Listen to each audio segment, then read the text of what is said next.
ایک مرتبہ حضرت خضر علیہ السلام دریا کے کنارے بیٹھے تھے، اتنے میں کسی سائل نے آ کر ان سے سوال کیا کہ میں آپ سے اللہ کے واسطے سوال کرتا ہوں، مجھے عنایت فرمائیں۔ یہ سن کر حضرت خضر علیہ السلام پر بھی ہوشی طاری ہو گئی۔ جب کچھ ہوش ہوا تو فرمانے لگے، بھائی میں تو صرف اپنی جان اور مال کا مالک ہوں، تم نے مجھ سے اللہ کے واسطے سوال کیا ہے، لہٰذا میں اپنی جان اور ذات تمہارے حوالے کرتا ہوں، تم جس طرح چاہو اس کو استعمال میں لاؤ، بازار میں فروخت کر کے اس کی قیمت سے فائدہ اٹھاؤ۔ چنانچہ سائل ان کو بازار لے گیا اور ایک شخص سائم کے ہاتھ ان کو فروخت کر دیا۔ یہ سائم خرید کر ان کو اپنے گھر لے گیا، جس کی پشت پر اس کا ایک باغ تھا۔ چنانچہ سائم نے حضرت خضر علیہ السلام کو ایک کدال دے کر کہا کہ سامنے والا پہاڑ جو 3 مربع میل رقبے میں واقع تھا، اس کی مٹی کاٹ کاٹ کر باغ میں ڈال دو۔ اور یہ حکم دے کر سائم اپنی کسی ضرورت سے کہیں چلا گیا، اور حضرت خضر علیہ السلام اس پہاڑ سے مٹی کاٹ کاٹ کر باغ میں ڈالنے لگے۔ جب سائم واپس آیا تو اس نے گھر والوں سے دریافت کیا کہ تم لوگوں نے غلام کو کھانا بھی کھلایا یا نہیں؟ گھر والوں نے جواب دیا کہ ہمیں معلوم ہی نہیں غلام کہاں ہے۔ یہ سن کر جب سائم خود کھانا لے کر باغ میں آیا تو اس نے دیکھا کہ وہ غلام یعنی حضرت خضر علیہ السلام تمام پہاڑ کی مٹی کاٹ کر ڈال چکے تھے اور اپنے کام سے فارغ ہو کر اپنے مولا حقیقی کی عبادت میں مصروف تھے۔ یہ دیکھ کر ان کو بڑا تعجب ہوا اور اس نے دریافت کیا، یہ تو بتائیں کہ آپ کون ہیں؟ یہ بات سن کر حضرت خضر علیہ السلام پر کچھ بے ہوشی سی طاری ہو گئی، اور پھر افاقہ ہونے پر انہوں نے فرمایا کہ بھائی میں خضر ہوں۔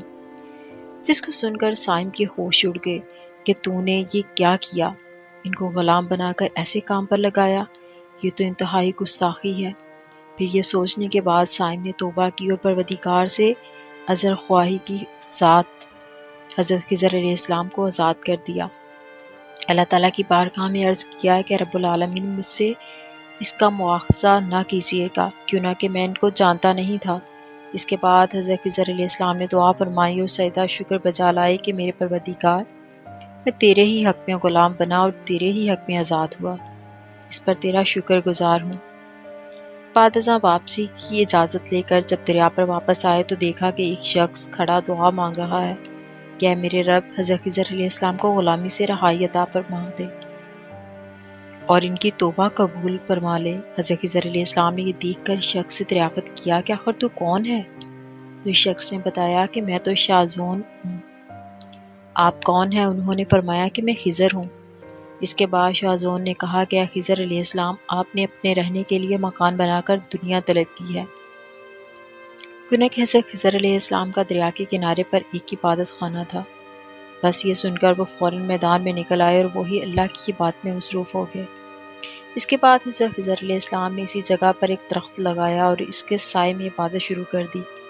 تو آواز آئی، اے خضر، جب تم نے درخت کے سائے میں سجدہ کیا تو تم نے دنیا کو آخرت پر ترجیح دی، اور پھر فرمایا کہ مجھے اپنی عزت اور جلال کی قسم ہے، مجھے دنیا کی محبت میں رضامندی نہیں ہے۔ اس کے بعد حضرت خضر علیہ السلام نے شاذون فرشتے سے کہا کہ اے شاذون، دعا کرو کہ اللہ تعالیٰ میری توبہ قبول فرمائے۔